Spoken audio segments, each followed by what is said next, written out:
podcast vous est présenté par le laboratoire CNRS Scalab de l'Université de Lille.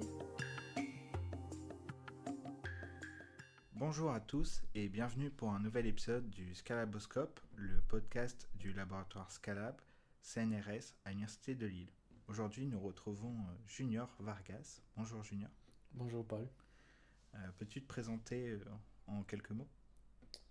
D'abord, merci pour l'invitation.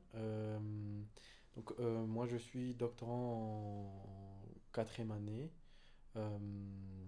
ici au laboratoire de Scalab, sous la supervision de Séverine Cassalis et Ludivine Javoué-Drevet.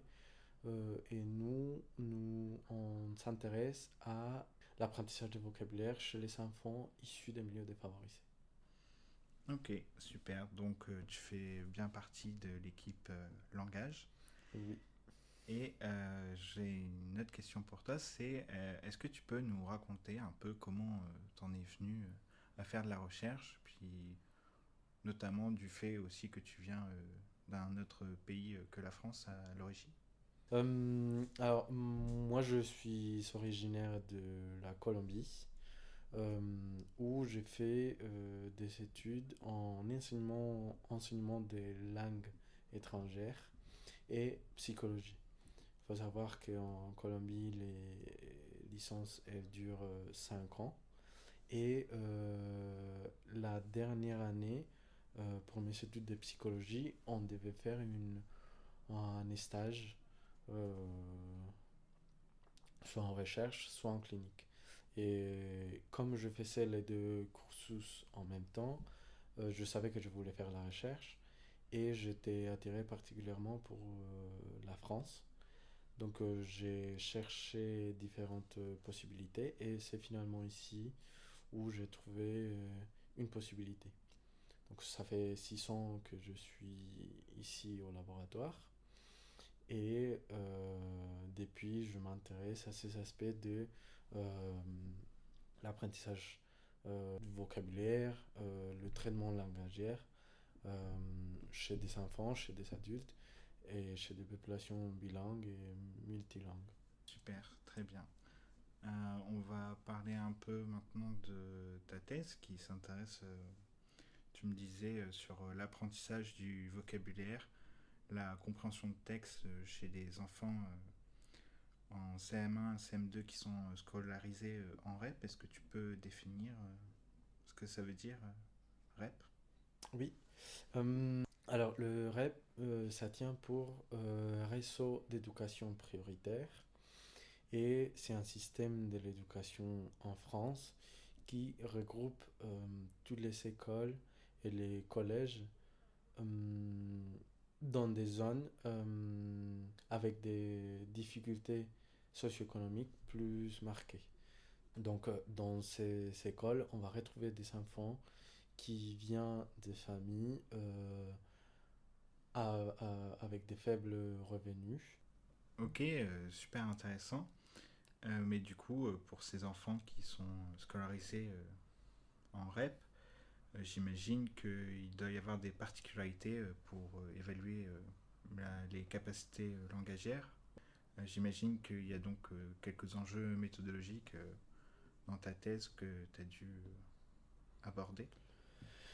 Hmm, En fait, il y a des études qui montrent que les enfants issus des milieux défavorisés comptent un vocabulaire plus faible par rapport aux enfants qui viennent d'un milieu plus aisé.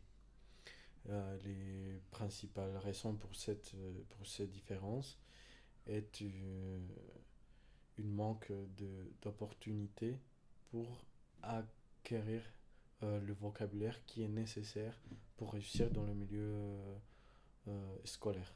C'est notamment le vocabulaire académique. Avec ces enfants, on a une marge d'apprentissage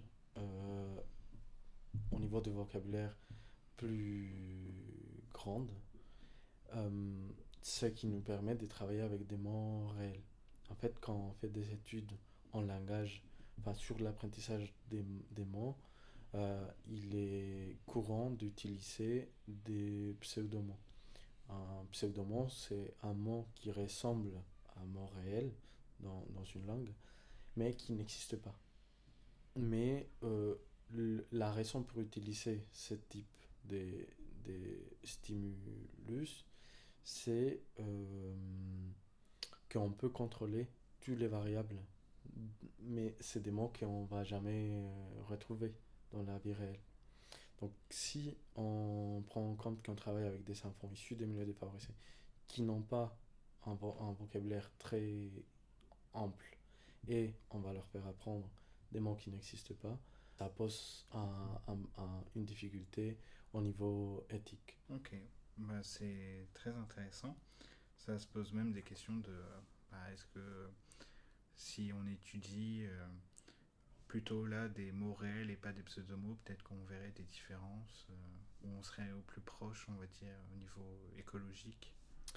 Non, en fait, avec les enfants issus des milieux défavorisés, il y a une situation intéressante parce que c'est des enfants euh, qui ont des difficultés avec la lecture, mais pas parce qu'ils ont des difficultés à apprendre à lire ou parce que c'est notamment par la manque de vocabulaire.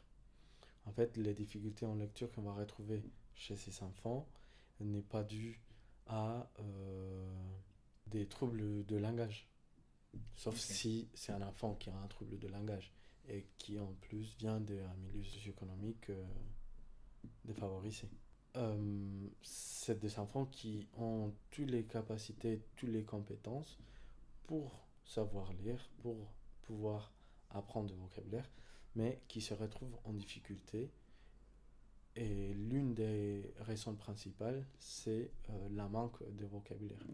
Il y a des études qui le montrent. Et c'est pour cette raison que je me suis intéressé à comment les enfants dans le milieu REP, REP+, apprennent des mots. Ok, super. Est-ce que tu peux nous présenter un peu maintenant quels sont les apports qu'ont permis ta recherche Avec la thèse, l'intention est de proposer aux enseignants, que ce soit REP ou pas REP, euh, des méthodes efficaces ou au moins des apports qui permettent d'améliorer les pratiques d'enseignement de vocabulaire. Dans le cadre de ma thèse, on travaille avec des enseignants qui se soucient énormément par les difficultés de lecture des enfants qu'ils retrouvent tous les jours. Donc, l'objectif pratique est d'apporter un éclairage euh, sur les mécanismes cognitifs derrière l'apprentissage des vocabulaires, ce qui pourrait à terme améliorer la compréhension de lecture. Merci Junior. On te souhaite plein de courage pour la soutenance qui est à venir. Juste une petite dernière question. As-tu déjà une idée de la suite après la thèse?